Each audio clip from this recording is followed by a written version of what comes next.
Alors, je voudrais vous proposer quelques éléments de lecture de la crise actuelle à la lumière de ce que nous dit le pape François et comment vivre ce que nous vivons de manière chrétienne. Et pour cela, le Saint-Père nous propose quelques éléments. Alors, premier point, la crise révèle la vérité de notre cœur. Premier point, la crise révèle la vérité de notre cœur. Entrer en crise, c'est passer au crible, soit ce que nous pensons, soit ce que nous faisons. Vous savez, le crible, c'est ce qui trie. Ainsi, nos concepts, nos façons de penser sont bouleversés. Les priorités, nos modes de vie sont remis en cause. Et donc nous franchissons un seuil. En tout cas, nous sommes appelés, dit le Saint-Père, à le faire dans les circonstances de la crise actuelle. Cyril. Alors, le Saint-Père dit qu'on ne ressort jamais inchangé d'une crise. D'ailleurs, vous savez, crisis, en grec, ça veut dire choix. Et donc souvent, dans le mot crise, ou dans la réalité qu'on désigne par crise, on voit qu'il y a du danger, que les choses sont changées, mais ce qu'il faut surtout voir aussi, c'est que ça nous appelle à nous positionner par rapport à ça, et donc à faire des choix. Et donc c'est surtout ça que le Saint-Père nous invite à penser dans la crise actuelle. Eh bien, ça nous oblige à faire des choix.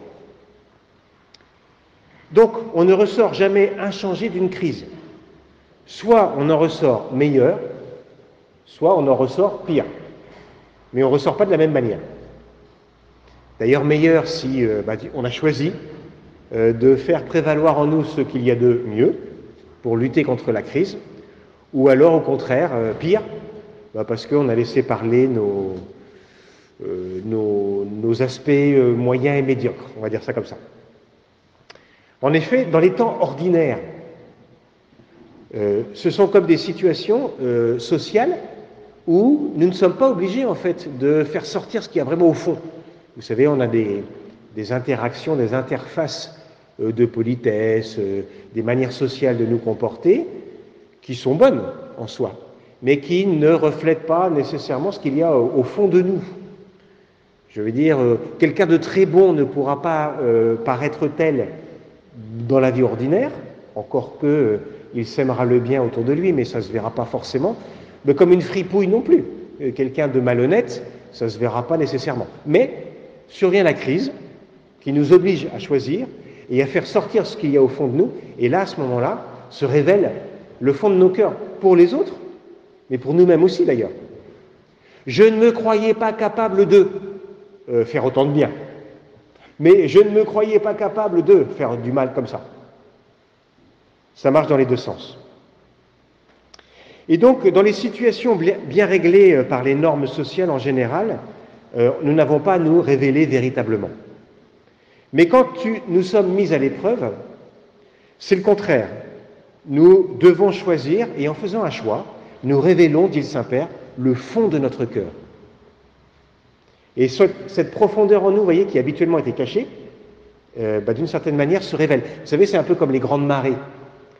En Bretagne, il y a des grandes marées, et donc c'est des moments où la mer monte très haut, mais aussi où elle part très loin.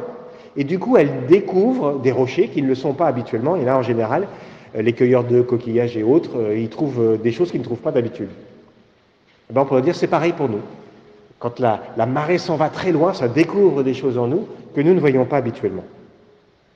Alors, après ces propos généraux, adaptons à la crise actuelle du Covid. Certains se sont comportés admirablement. Ils ont mis leur vie en danger pour les autres.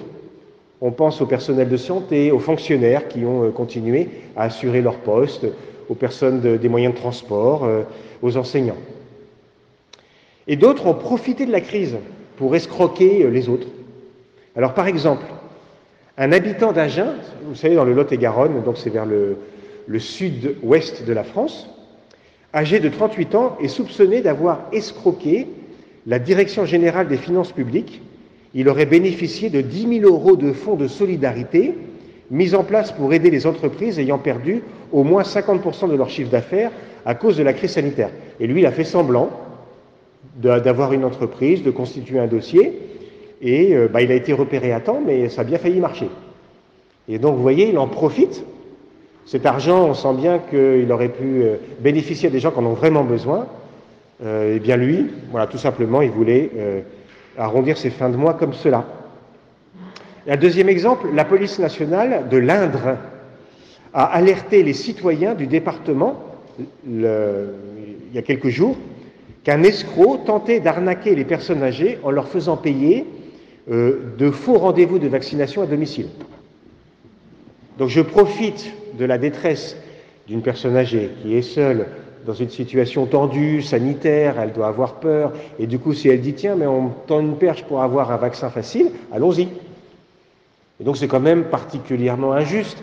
J'allais dire, quand on arnaque le gouvernement français, c'est pas bien. Mais bon, le gouvernement français, il a de la force. Mais voyez, arnaquer une personne seule, âgée, qui a peut-être pas beaucoup de sous d'ailleurs, ça c'est encore plus, c'est plus grave. Alors le Saint-Père, il va nous parler de, vous voyez, donc tout ça pour mettre en exergue, il y en a qui sont magnifiques dans leur solidarité avec les autres, et puis d'autres en profitent. Ça, c'est l'être humain. Le Saint-Père dit que dans sa vie, il y a eu 3 crises Covid. Alors évidemment, pas au sens propre d'une crise de ce virus qu'on appelle le Covid-19 qui est apparu il n'y a pas très longtemps, mais manière de dire, il y a eu 3 moments où j'ai perdu pied en fait, où je ne contrôlais plus la situation. C'est ça pour lui la crise Covid. Et on en a tous, nous, des crises Covid, des moments où on est en aquaplaning, vous savez. Aquaplaning, c'est quand le pneu ne touche plus la route, et qu'entre le pneu et la route, il y a de l'eau. Et donc à ce moment-là, vous êtes comme un hydroglisseur, quoi. Vous glissez. Alors, premier Covid, la maladie. En 1957, Bergoglio, puisque c'est son nom, avait 21 ans. Il était séminariste en 2e année. Et ce fut pour lui une première expérience de limite, de douleur et de solitude, dit-il. Incertitude sur la vie, possibilité de mourir. Qu'est-ce qui s'est passé? Il a eu un problème pulmonaire, vous le savez peut-être, d'insuffisance respiratoire. Ce qui fait d'ailleurs qu'il va dire, vous savez, les gens qui sont intubés dans la crise du Covid, parce qu'il faut les aider à respirer parce qu'ils n'y arrivent plus tout seuls, et donc ils ont le sentiment d'étouffer. Moi j'ai connu ça, dit Bergoglio, parce que lui-même a eu une infection pulmonaire. Il avait 1 litre d'eau dans un de ses 2 poumons, d'ailleurs qui a été perdu, ils ont été obligés de lui enlever. Et il dit, mais c'est grâce à 2 infirmières qui, contre l'avis des médecins d'ailleurs, elles, avec leur expérience, ils ont doublé les doses de médicaments en disant, mais c'est grave, il faut vraiment qu'on aide ce patient-là parce qu'il ne va pas s'en sortir. Et donc il a un très beau témoignage de ces 2 infirmières qui étaient en fin de carrière, mais qui étaient très expérimentées, et d'une certaine manière, qui ont mieux vu ce qui se passait que les médecins qui avaient peut-être plus d'études, et c'est très bien, mais peut-être un peu moins d'expérience. Premier Covid. Et il dit, j'ai appris à traverser une grave maladie et à dépendre de la bonté et de la sagesse des autres, m'en remettre aux autres. Voilà, là j'étais obligé en fait. Deuxième Covid, donc deuxième moment de faiblesse, de solitude, d'épreuve. On lui a demandé de faire un doctorat en théologie, et lui a voulu travailler Romano Guardini, qui est un théologien du milieu du XXe siècle. Alors comme son nom l'indique, évidemment, Romano Guardini, on pense tout de suite à l'Italie. Alors en fait, Romano Guardini, il est allemand. Et donc pour travailler cet auteur-là, il est parti en Allemagne. Donc vous voyez, il est parti du sud-ouest là, de l'Argentine, il est arrivé en Europe, en Allemagne, et puis c'est complètement un autre pays, quoi. C'est autre chose. Et donc il se languissait en fait de son pays.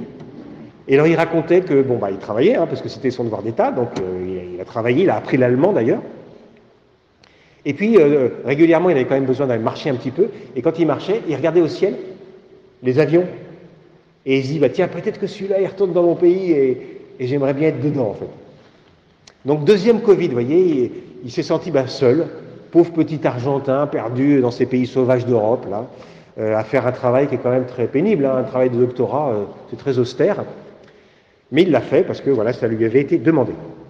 Troisième Covid, là c'est plutôt l'isolement et l'inaction. Donc vous voyez, le premier Covid c'est la maladie, le deuxième Covid c'est le déracinement de sa culture, de son pays, de son lieu, de ses relations aussi, parce que c'est un homme qui est très relationnel. Troisième Covid, l'isolement et l'inaction. Alors, à un moment donné de sa vie, donc de 1990 à 92, il a été, on pourrait dire, pardonnez-moi l'expression un peu dure, mais c'est ça, déporté. Il a été renvoyé dans une province qui est au nord-ouest de l'Argentine. Il était aumônier de religieuses, ce qui est très bien au demeurant. Mais c'est vrai que lui, il avait eu beaucoup de responsabilités avant. Vous savez que, comme jésuite, il était responsable de structures de formation de jésuites. Il a été provincial d'Argentine. Et donc, c'est un homme qui avait de grandes responsabilités. Puis tout d'un coup, il s'est retrouvé avec très peu.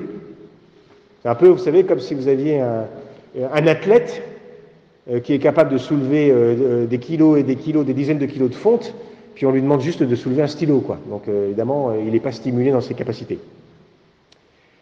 Alors il dit lui-même, je pouvais être dur avant, je pouvais être dur.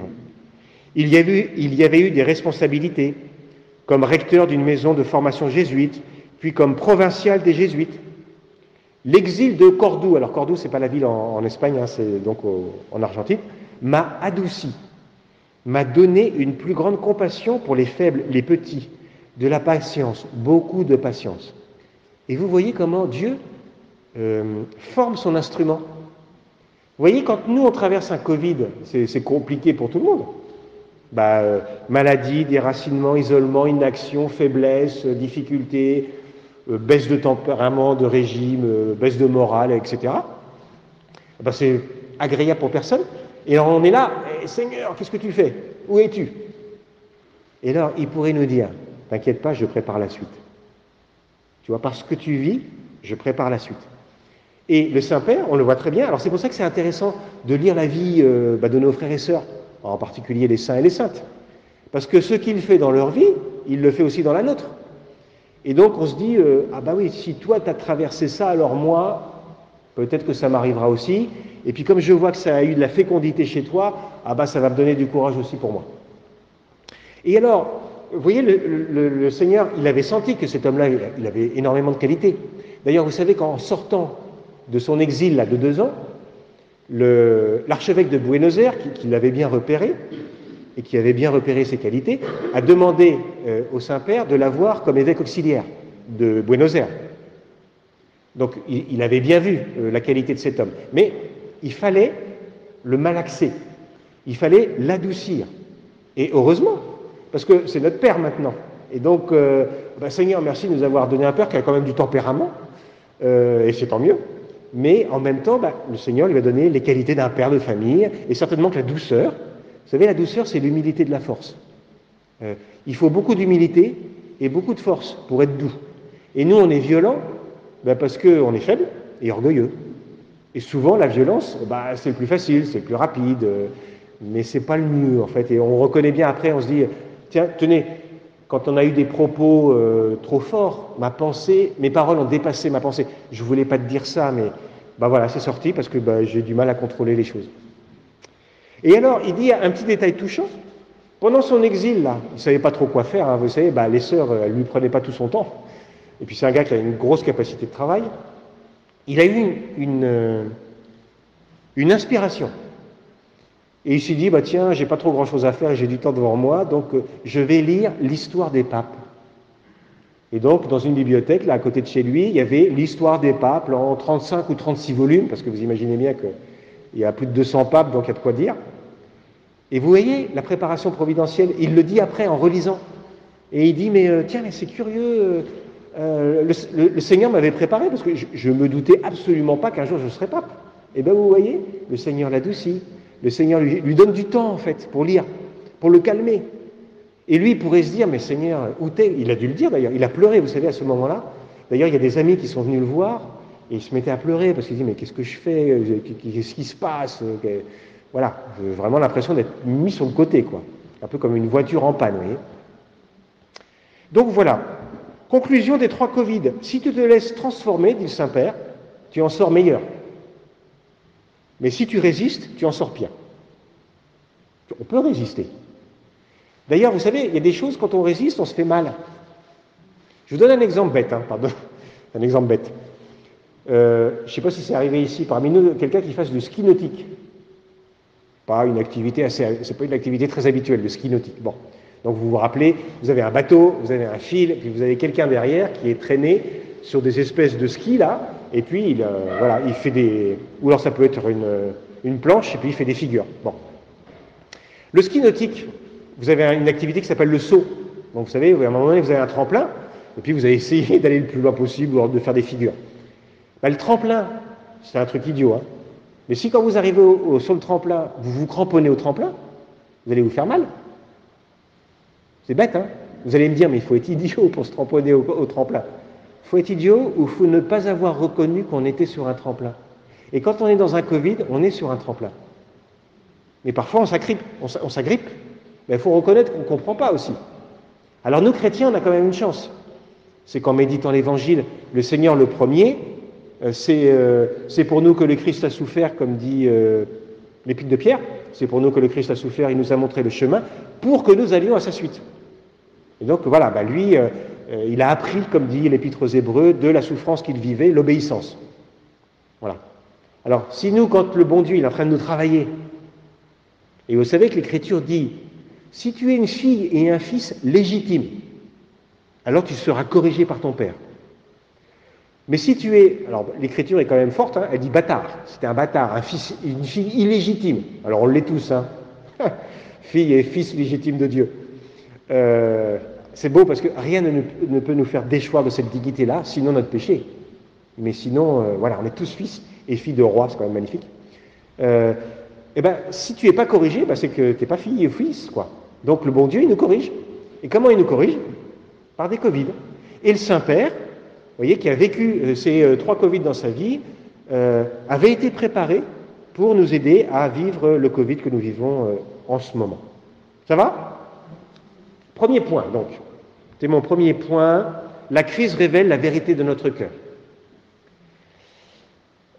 Deuxième point, le bon samaritain. Le bon samaritain.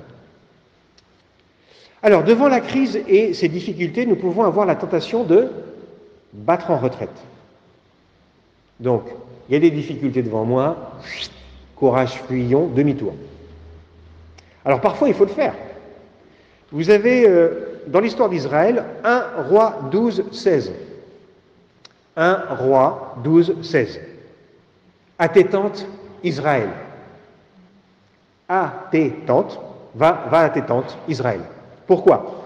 Parce qu'à ce moment-là, il y a le roi Roboam, qui est roi, et qui voulait traiter durement le peuple, donc les Israélites, et il leur disait, pour vous dire le programme, mon père vous a corrigé avec le fouet, moi, je vous corrigerai avec des lanières cloutées. Donc, ça sera encore plus douloureux, vous voyez. Bon, le fouet, c'est déjà pas très sympa, mais en plus, dans le fouet, quand il y a du métal, c'est encore plus douloureux.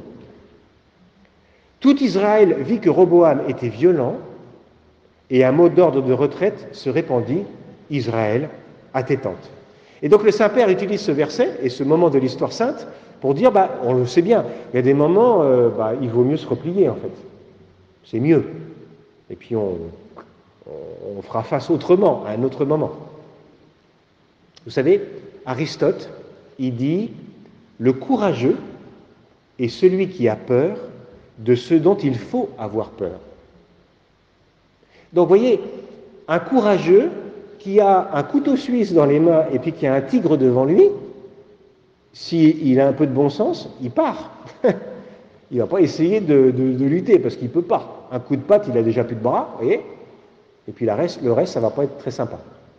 Donc, être courageux, c'est avoir peur de ce dont il faut avoir peur. Voilà, là, je ne peux pas lutter. Vous voyez, je suis sur l'autoroute, il y a un 30 tonnes qui arrive en face, je me pousse. Je ne peux pas lutter. Ce n'est pas du courage, c'est de la folie. Parfois, on se dérobe au prochain pour se préserver. Donc, vous voyez, quand il y a une crise, des fois, je me dérobe, et c'est bien, il faut. Et parfois je me dérobe, mais je ne devrais pas en fait. D'où le Samaritain. Parce que vous savez qu'il y a une dérobade dans le Samaritain, et il y a quelqu'un qui ne se dérobe pas. Donc parfois on se dérobe au prochain pour se préserver, mais dans certaines situations de la vie, il n'est ni juste ni humain de le faire. Jésus l'explique clairement dans sa célèbre parabole du bon Samaritain. Lorsque le Lévite et les prêtres se détournent de l'homme en sang, battu par les voleurs, les brigands, ils opèrent, le prêtre, les prêtres, une retraite fonctionnelle. C'est-à-dire qu'ils essaient de préserver leur propre place, leur rôle, leur statu quo, que rien ne bouge, face à une crise qui les met à l'épreuve. Donc, vous vous rappelez, dans la loi du Lévitique, quand il y a effusion de sang, effusion de la vie, ça te rend en fait impur pour le culte divin. Donc, quand il y a effusion de sang, tu dois commencer par te purifier de cette effusion pour pouvoir ensuite paraître face à Dieu et rendre le culte. Alors évidemment, les prêtres, j'allais dire, c'est les professionnels cultuels. C'est leur boulot de présenter à Dieu les sacrifices du peuple. Et donc, il faut qu'ils aient les mains propres. Donc, vous voyez, fonctionnellement, on comprend qu'ils passent à l'écart. Alors, il y a peut-être de l'égoïsme chez eux. Il y a peut-être aussi cette garde fonctionnelle pour pouvoir continuer à mettre en œuvre cette fonction de prêtre devant le peuple. Eh bien, on sent bien qu'il y a un truc bizarre. On se dit, ok, bon, la loi de Dieu, très bien, c'est important. Mais quand même, là, il y a quelqu'un, quoi. Et quelqu'un, c'est toujours une priorité. Et Dieu va nous l'apprendre dans la suite du Nouveau Testament et singulièrement de l'Évangile. Bah, quand tu sers et fais attention à quelqu'un, c'est à moi que tu fais attention. Et donc, en fait, c'est pas opposé. Mais il va falloir l'enseignement du bon maître, de Jésus, pour nous faire avancer là-dedans. Donc, dans une crise, notre fonctionnalisme est ébranlé. Vous voyez, nos manières habituelles de faire, ce que nous voulons conserver pour pouvoir continuer ce que nous faisons. Et il nous faut revoir et modifier nos rôles, nos habitudes, afin d'en sortir meilleurs. De tels instants exigent toujours de tout notre être, que tout notre être soit présent. On ne peut pas reculer, revenir aux anciennes habitudes, ni aux anciennes postures. Vous voyez, on se cramponne au tremplin. Pense au Samaritain, dit le Saint-Père. Il s'arrête, approche, agit. Alors ça, c'est une très belle expression que je vous propose de bien retenir. Il entre dans le monde de l'homme blessé. C'est très beau, ça. Vous savez, le Saint-Père, c'est un littéraire, en même temps qu'un scientifique, d'ailleurs. Il a plein de qualités, cet homme. Vous savez qu'il était scientifique de formation. Il avait fait de la chimie. Et en même temps, c'est un grand littéraire. Vous savez qu'il lit régulièrement de la littérature profane. Et il dit c'est important parce que, même pour la langue, et là, il a une belle langue, il a une belle manière de s'exprimer. Et vous voyez, c'est une belle formule. La charité, c'est entrer dans le monde de l'autre. Et là, on voit très bien dans le bon Samaritain. Entrer dans le monde du Samaritain. Et donc, ce bon Samaritain, pardon, c'est le Samaritain qui rentre dans le monde de l'autre, pardon. Donc le bon Samaritain se jette dans la situation, dans la souffrance de l'autre et crée ainsi un avenir nouveau pour l'homme blessé, mais pour lui aussi. Et donc il est impacté par cette aide qu'il va apporter. Agir en Samaritain dans une crise, c'est me laisser atteindre par ce que je vois, en sachant que la souffrance de l'autre et la mienne me transformera. Je répète, agir en Samaritain dans une crise, dit le Saint-Père, c'est me laisser atteindre par ce que je vois, en sachant que la souffrance de l'autre et la mienne me transformera, ou elles me transformeront. Nous, les chrétiens, nous appelons cela prendre la croix et l'étreindre. Étreindre la croix, confiant dans la vie nouvelle qui vient, nous donner le courage de cesser les lamentations pour pouvoir sortir et nous mettre au service des autres. Et ainsi, nous permettrons le seul changement possible, celui qui ne naîtra que de la compassion et du service. Alors, vous savez, de nos jours, je ne sais pas si ça nous... Enfin, peut-être ça nous arrive à chacun et à chacune d'entre nous, avec cette crise, la peur sanitaire, enfin, c'est normal de faire attention. Il faut être prudent. Mais un petit détail, il y a des personnes qu'on a essayé de rejoindre, nous, en paroisse, notamment des personnes âgées, par téléphone. Et ben voilà, d'essayer d'avoir un moment de conversation, puis de se retrouver, vous savez, techniquement, c'est possible maintenant, de se retrouver ensemble sur la même conversation téléphonique. Et on se dit, le téléphone, ça va, c'est pas trop compliqué comme technique, vous voyez, par rapport à l'ordinateur, avec Zoom et des trucs de visioconférence, ça c'est un peu plus complexe. Alors peut-être que nos aînés sont moins à l'aise que nos générations qui travaillons toute la journée avec ça, et ça va bien. Et du coup, on a proposé aux personnes âgées de pouvoir se retrouver sur une conversation téléphonique pendant 1 heure et de discuter. Voilà. Il y a des personnes âgées qui nous ont dit, vous savez, moi, avec la crise du Covid, j'ai peur de venir dans les assemblées dominicales, parce que je ne sais pas ce qui va se passer, je me sens fragile. C'est tout à fait respectable, on comprend. Bon. Mais vous voyez, le problème psychologique est bien humain, en fait. C'est que de ce constat-là, elles disent, désormais, je mets un peu l'Église de côté.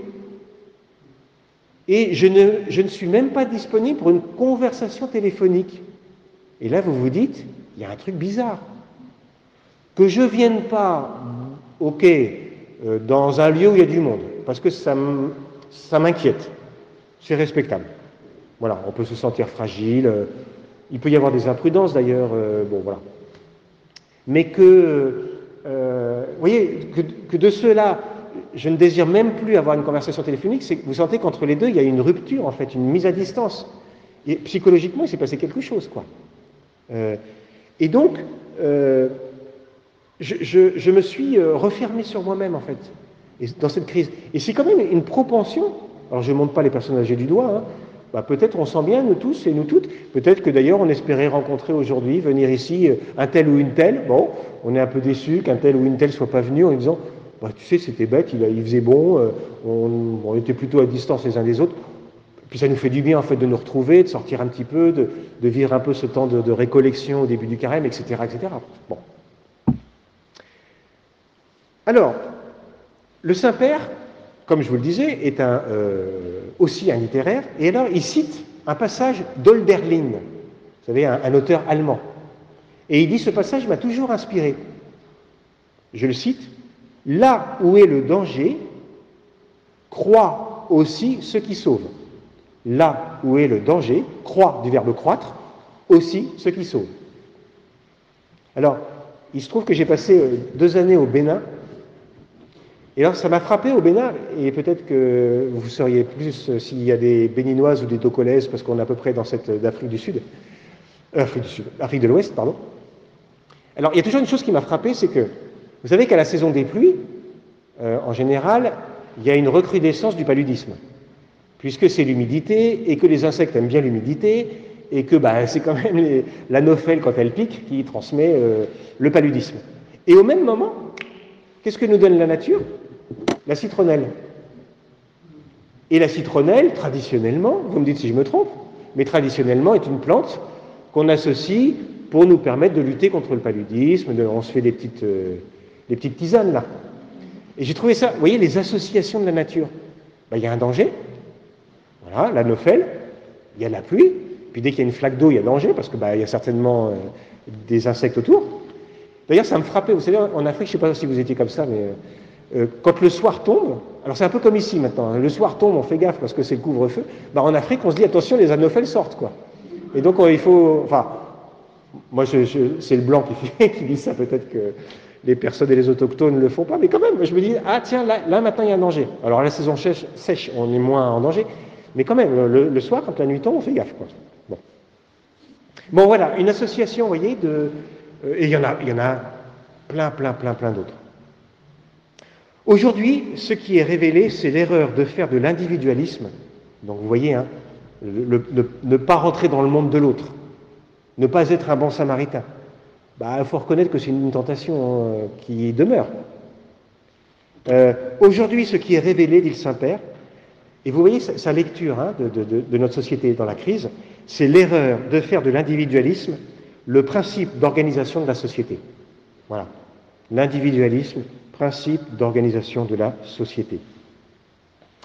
Et vous savez qu'en France, les trois mots devises de la République, liberté, fraternité et égalité, ou liberté, égalité, fraternité.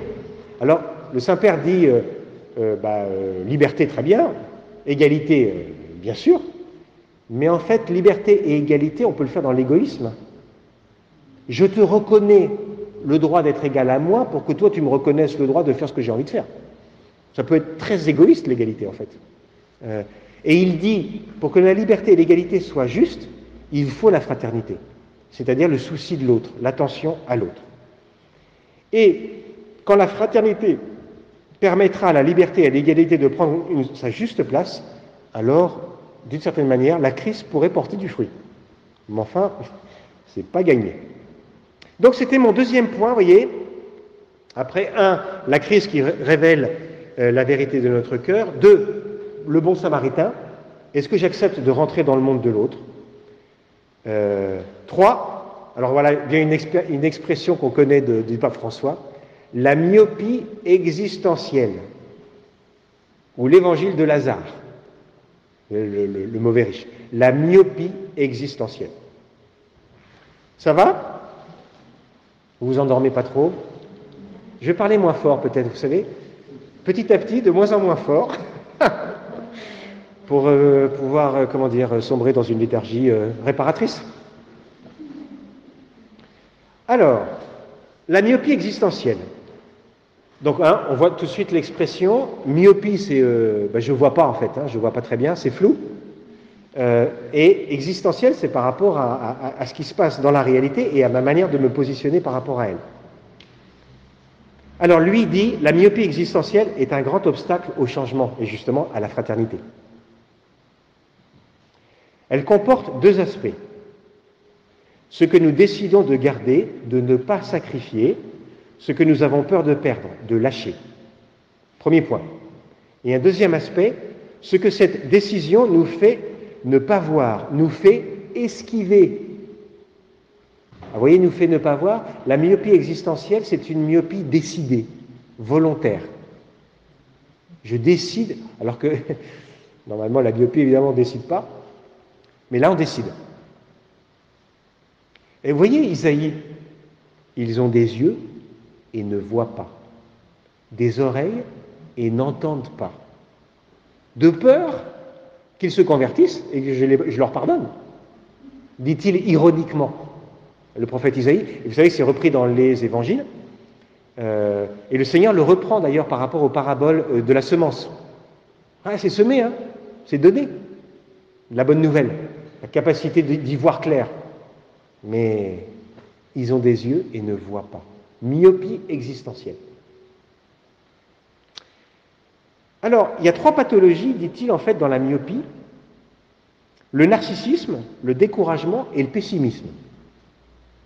Alors, c'est important parce que, vous voyez, narcissisme, moi, d'abord, au centre. Le découragement, on le sent bien en ce moment.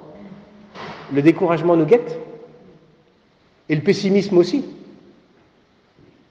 Alors, le narcissisme, 3 manières désastreuses de fuir la réalité, vous voyez? 3 manières de fuir la réalité. Le narcissisme, tu ne regardes que toi. Tu ne vois rien d'autre. Et donc, vous savez d'ailleurs, les myopes, moi je suis myope, on voit bien de près, un myope, ça voit bien de près, mais ça ne voit pas bien de loin. Donc c'est intéressant comme comparaison. Voilà, je regarde autour de moi, voilà, moi. Et l'autre, c'est flou. Une nouvelle n'est bonne que si elle te concerne et t'est favorable. Voilà un signe qu'on est narcissique. Deuxième point, le découragement. Tu ne vois que ce que tu penses avoir perdu. Parce que tu pensais que cela te revenait, c'était pour toi. Et donc le monde tout autour, c'est pour moi. Et je suis découragé dès que il ne m'arrive pas la meilleure chose, la meilleure opportunité, le meilleur, telle ou telle réalité dans ma vie quotidienne. Alors ça peut être dans plein de domaines. Tu pensais que cela te revenait parce que, là encore, tu ne conçois ton rapport au réel que par rapport à ce qui peut ou doit t'apporter.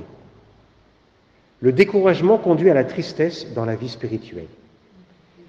Et puis, troisièmement, le pessimisme, porte fermée sur l'avenir, y compris avec ce qu'il pourrait amener de nouveau. Vous voyez, donc le pessimiste, en fait, c'est une forme de péché contre l'espérance. L'avenir ne m'apportera rien de bon.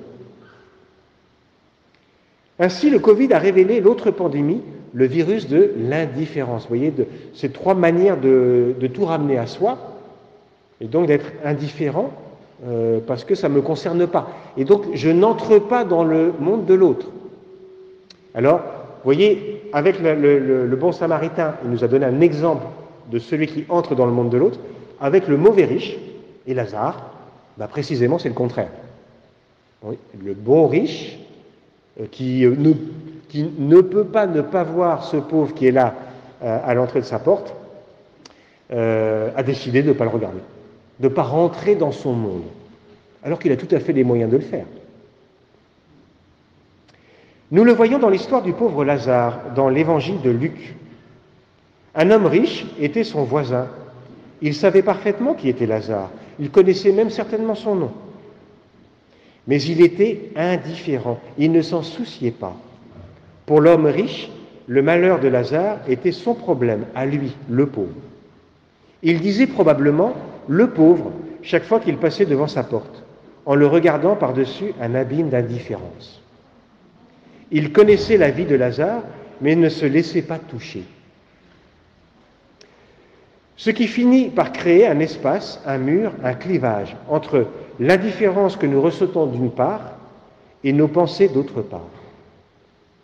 Au final, les gens jugent des situations sans empathie, sans pouvoir se mettre à la place des autres. Et le Saint-Père, il va nous livrer une expérience qu'il a faite d'une exposition photographique à Rome. L'une des photos s'appelait simplement, comme ça, « Indifférence ». Et on voit une dame qui sort d'un restaurant en hiver, bien emmitouflée contre le froid, manteau de cuir, chapeau, gants, tout l'équipement des gens aisés. À la porte du restaurant, une femme est assise sur une caisse, habillée pauvrement, grelottant dans la rue, tendant la main à la dame qui regarde ailleurs. Cette photo a touché beaucoup de gens. En Italie, on entend souvent les gens dire « Quand tu as un problème, et qu'est-ce que ça peut me faire à moi ?» Cela signifie « Et alors ? Qu'est-ce que ça a à voir avec moi, ton problème ?» Et c'est vrai que c'est difficile, vous voyez, quand on a tout ce qu'il faut, ou quand on est un petit peu limite, et que y a des difficultés, qu'on est inquiet, qu'on est pressé, à rentrer dans le monde de l'autre, c'est pas évident. Hein. En Argentine, dit-il, il y a un i amique. Et vous savez, dans l'évangile, ça donnerait qu'est-ce qu'il y a entre toi et moi, quoi. Comme dit d'ailleurs Jésus à la Vierge Marie. Mais ça a un autre sens, toi. Ce sont des petits mots qui révèlent un état d'esprit. Certains Italiens prétendent qu'il faut une bonne dose de « je m'en foutisme » pour pouvoir vivre, vous voyez. Sinon, si on est attentif à tous les problèmes du monde, on ne vit plus, quoi. Oui, enfin, on n'est pas responsable du mal de l'humanité, ça c'est le boulot du Seigneur, mais on est responsable du bien qu'on est capable de faire là où nous sommes. Vous voyez, mais cette attitude finit par cuirasser l'âme. Et vous voyez, quand on dit on reconnaît un arbre à ses fruits, il y a certaines de nos attitudes, c'est bien ou c'est mal, difficile à dire. On va voir dans le temps. Qu'est-ce que ça donne comme fruit? C'est-à-dire, qu'est-ce que ça va produire comme acte? Et on peut se poser la question, tiens, moi là maintenant, par rapport à quelques mois en arrière, est-ce que je suis un peu plus attentif aux autres, à leurs difficultés, au service que je peux leur rendre, ou est-ce que je me suis un peu cuirassé justement, parce que je dois me protéger, parce que, après tout, les autres, ça m'inquiète un peu moins. Et des fois, on peut se surprendre en étant un petit peu froid, indifférent par rapport aux autres. Un des dangers de cet état d'indifférence est qu'il peut devenir quelque chose de normal et s'infiltrer insidieusement dans nos modes de vie et nos jugements de valeur. Et le Saint-Père souligne, il est dangereux de s'habituer à l'indifférence. Il est dangereux de s'habituer à l'indifférence. Vous savez, il y a un moment donné, on se dit, bon, ce que je fais, c'est pas bien, mais je sais que c'est pas bien.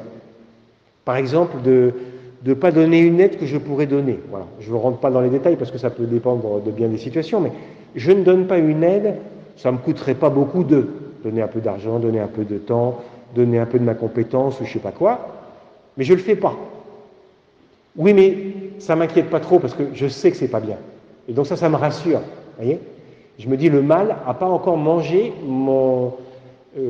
ma capacité de jugement. Donc ça va. Ah oui, mais si tu continues comme ça, il y a un moment donné où tu vas trouver normal cette attitude. Et là, le mal, il aura pris d'assaut ta capacité de jugement. Et tu ne pourras plus voir ce qu'il faut faire. Vous savez, dans la vie spirituelle, on dit que quand Dieu éclaire nos tendances, vous savez, les tendances, c'est les propensions au péché. Ce n'est pas un péché, une tendance, c'est la propension. Par exemple, j'ai quelque chose, j'ai la propension à le garder, rien que pour moi. Ce n'est pas un péché, c'est une tendance. Ça devient péché à partir du moment où je dis, d'accord, je le garde pour moi. Alors là, ça devient péché. Vous voyez, c'est un acte. Donc, j'ai la tendance à penser des choses mauvaises sur un tel ou un tel. Ça me vient comme ça, d'ailleurs. C'est même pas délibéré. C'est pas une faute. Tiens, je pense quelque chose de méchant de... Mais si je suis d'accord avec ça, et que c'est parti, l'autre, il est dans mon tribunal intérieur, et puis je lui, donne des mauvais noms, alors là, il y a le péché. En pensée, en parole, par action et par omission, comme on dit, dans l'acte de contrition.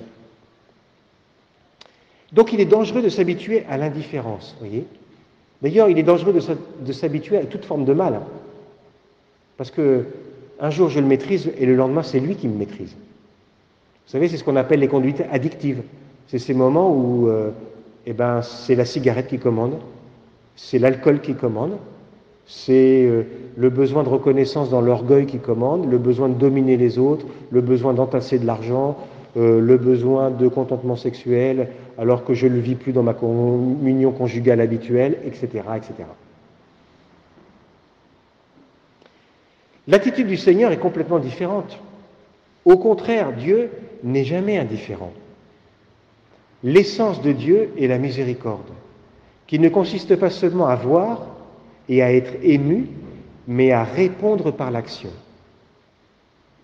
Dieu sait, il ressent et accourt pour nous chercher. Il ne se contente pas d'attendre. Chaque fois que dans le monde tu trouves une réponse claire, immédiate, personnelle et consolante, qui propose une solution, Dieu est là. C'est beau ça. Chaque fois que dans le monde, parce que vous voyez, quand on vient de dire ça, Dieu il n'est pas indifférent, il intervient. Oh, oui, on veut bien le croire. Mais on a certainement aussi plein d'objections, en disant, ah oui, mais il y a telle ou telle situation, qu'est-ce qui fait Dieu là? Et je pense que, à la fin des temps, quand on paraîtra tous devant lui, on verra par le détail ces moments où il nous avait, nous, chacun d'entre nous et chacune d'entre nous, il nous avait mis en situation d'être un recours pour tel ou tel de nos frères et de nos sœurs qui avaient besoin à ce moment-là. Et nous avons arrêté la chaîne du bien qui partait de Dieu. Il nous avait commissionné pour le faire et nous ne l'avons pas fait. Alors Dieu pourvoit parfois, mais parfois la personne ne recevra pas le bien qu'il avait donné pour nous, enfin qu'il lui avait donné par nous, qu'il voulait lui donner par nous. Mais au contraire, quand ça se passe bien, chaque fois que dans le monde tu trouves une réponse claire, immédiate, personnelle, consolante, qui propose une solution, Dieu est là. Et on voit plein de choses comme ça. Vous savez, moi j'ai des 2 roues, et j'étais en moto avant, maintenant j'ai un scooter avec 2 roues devant parce que c'est plus sûr. Étant donné que je me suis cassé la figure plusieurs fois, faut être bon pour la moto, là, parce que vous savez, quand on freine mal de la roue avant, elle se bloque, et puis le guidon se tourne, et puis vous vous retrouvez par terre. Ça m'est arrivé 2 fois, et alors, ça a été une belle expérience, en fait. Je ne me suis pas fait mal, parce que je n'allais pas très vite. Mais tout de suite, il y a des gens qui sont venus. Et ça va, monsieur, et puis hop, je me suis retrouvé debout sur le trottoir, je n'avais même pas eu le temps de réaliser. Une autre personne avait pris la moto, et puis l'avait mis sur le côté. Ça va, et alors, il y avait un détail savoureux, il y avait une personne, elle avait la bonté dans le cœur, il fallait que ça s'exprime. Et elle me dit, ça va, vous saignez, vous voulez que je vous donne des pansements? Et alors, j'étais en hiver, vous voyez, donc on avait 5 couches au moins, vous voyez. Donc pour voir si vous saignez, c'est un peu compliqué, quoi. Vous êtes comme ça, bon, je crois pas, non. Ça va, mais vous saignez pas? Non, c'est bon. Ben, j'en sais rien, mais je crois pas, non. Bon. Mais peu importe, ce qui est magnifique, c'est le jet de la bonté de la personne. Voilà, et ben, il s'arrête, quoi. Il vous ramasse. Mais il y en a d'autres qui vous regardent. Tiens, c'est cassé la figure, lui. Ben, on va voir s'il se relève. C'est pas sûr, mais peut-être. Et puis il y en a d'autres qui ne s'arrêtent même pas, ils vous regardent. Ou bon, ben, il y a un gars qui est par terre, ben oui, c'est normal. Bon, écoutez, peut-être. Mais voilà, alors je trouve formidable, c'est, voilà, ben, il y a des gens qui s'arrêtent. Voilà, ils s'arrêtent. Et donc, il y a, enfin, excusez-moi, je défonce une porte ouverte, mais il y a la bonté dans le monde, quoi. Et il y a dans les cœurs des gens, en fait. L'indifférence bloque l'esprit. Alors ça, c'est du Saint Paul, en fait. N'éteignez pas l'Esprit Saint. Donc l'Esprit Saint, il t'encourage. Alors je vous dirai quelques petites choses là-dessus tout à l'heure. Puis on va faire une petite pause, je vais m'arrêter là. 15 heures, on va faire une petite pause de 5-10 minutes. Je vous dirai des petites choses là-dessus sur le bon esprit et le mauvais, pour discerner. Parce que ce temps est un temps de discernement aussi. Le Saint-Père, en bon jésuite, il met l'Église en état d'exercice spirituel. Et donc, chacun d'entre nous, ben voilà, on est invité à vivre les exercices spirituels. Et comment dire, le prêtre qui donne l'enseignement, ben c'est le Saint-Père. Et puis nous tous, là dans le monde, la catholicité, eh ben on est les retraitants. Donc, l'indifférence bloque l'esprit en nous fermant aux opportunités que Dieu attend de nous offrir. Des opportunités qui débordent de nos schémas et nos catégories mentales. Voilà, qui débordent, pas de nos schémas, pardon, qui débordent nos schémas et nos catégories mentales. L'indifférence ne te permet pas de ressentir les mouvements de l'esprit que cette crise doit susciter dans nos cœurs. Vous voyez, Dieu voit bien que notre humanité, bon, alors déjà, il y a le péché, mais là, cette crise, quand même, elle est rude. Dieu le voit. Donc, Dieu, nous le croyons, ne reste pas indifférent. Dieu suscite des réactions. Chez qui il les suscite? Chez tout le monde. Vous savez, saint Thomas d'Aquin dit, à chaque fois qu'une personne dans le monde, pas chrétien nécessairement, à chaque fois qu'une personne dans le monde fait le bien, c'est l'Esprit Saint qui en est à l'origine. Tout le temps.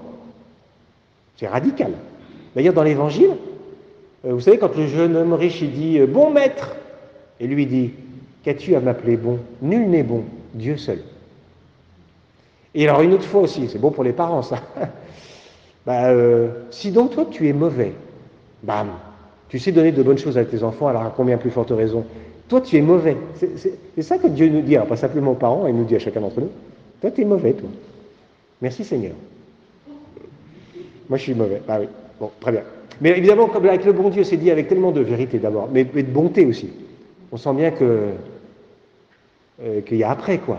Je vais t'accompagner pour sortir de cette ornière. Mais j'aime bien ces passages de l'Évangile où le bon Dieu, le Jésus, là, ping, t'es mauvais, toi. Bon, très bien. Voilà. Ça va? Écoutez, on va faire une petite pause. Hein? Ça fait quand même plus d'1 heure qu'on m'écoute. Ouais, 1 heure, oui. Non, un peu moins. Et donc, vous voyez, trois moments là, pour commencer. La crise révèle les vérités de notre cœur. Comment ça se fait dans notre vie? En gros, en bien ou en mal? Et certainement mélangé. Tantôt bien, tantôt mal. Le bon samaritain, tiens, voilà quelqu'un qui s'arrête et qui entre dans le monde de l'autre. Voilà une belle expression. Et puis cette myopie existentielle de refuser de voir, avec peut-être ce moment clé, dans l'évangile de Lazare, avec ce moment clé où, attention, de ne pas t'habituer à l'indifférence. À un moment donné, tu le vois, ça ne t'inquiète pas. Tu sais que tu fais le mal, mais parce que tu le sais, tu sais que ça te rassure. Mais oui, mais le moment d'après, à force d'avoir l'habitude, tu repères même plus que c'est mal. Et là, tu es fichu, là. Parce que ton jugement même, il est pris. Et d'ailleurs, vous savez, dans l'Épître aux Romains, bon, vous connaissez le mot conversion pour le Nouveau Testament. Hein, le mot conversion, en grec, c'est métanoïa. Donc, méta, c'est vers le haut, noia, nous, l'esprit. Donc, c'est quoi une conversion? Tu prends ton esprit et tu le retournes vers le haut. C'est ça, dans le grec, c'est ça. Et bien, évidemment, vers le haut, vers le bon Dieu, quoi. Et Paul dit, il doit y avoir une transformation de ton jugement. C'est impressionnant, ça. Tu dois transformer ton jugement, de telle sorte que tu juges selon Dieu. Et là, pour boucler avec ce qui vient de nous être dit, tu juges plus selon Dieu. Tu juges selon la voie du péché en toi, en fait, qui t'encourage à l'égoïsme, à l'individualisme, mais tu vois plus ton frère qui a besoin. Et ça nous guette tous. Et peut-être spécialement en ces temps où c'est quand même dangereux de s'ouvrir aux autres. Alors c'est très beau, vous voyez, que le gouvernement, dans un premier temps, il n'avait pas permis, mais maintenant il permet. C'est le blackout, personne ne sort, enfin là, en ce moment on peut sortir, mais par contre, tiens, les gens qui font du bien aux autres dans le caritatif, vous pouvez y aller. Et ça, je trouve ça très beau, parce qu'on sent bien que même les personnes âgées ou autres, ils ont encore plus besoin de notre aide. Voilà, et bien écoutez, je vous propose, on se dit 5 minutes, hein? 5 minutes, on peut sortir, faire quelques exercices, et on se retrouve à 5h10. 5h10. 15h10, pardon. Ah oui, on arrête là.